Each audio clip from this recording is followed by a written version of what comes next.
Elaia Iñurrategi, bigarren pausoa. Jada dokumentuak sortuta izan da, historia horrea ideia zaparra da dokumentura joango zarete, bakoitza bere ordenagailutik egin ahal izango duen gauza izango da hau, eta dokumentu honetan aurretik irakasleak arbelean idatzitako puntuak jarriko dituzue, kopiatuko dituzue. Nola egin dezakezue?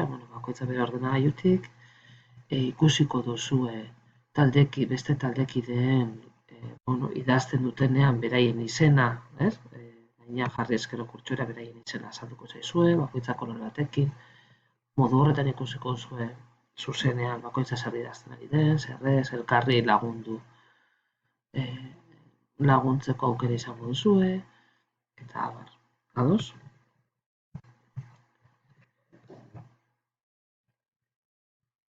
Ondoren, taldekide bakoitzak bere kabuz dokumentua betetzeko informazioaren bilaketa agortuko du. Bilaketa horretan aurkitutako informazioa taldekide bakoitzak dokumentu honetan idatzeko du. Gomendagarria izaten da, bakoitzak idazten duena kolore batez, letra kolore batez idaztea, modu horretan desberdintzeko informazio bakoitza nondik edo desberdina dela gutxienez, ezta? Adibidez.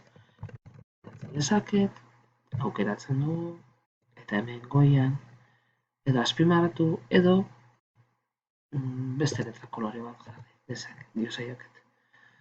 Modu horretan, desberdintzeko aukera izango zuen, bakoitzak idatzi duen informazioa zein den.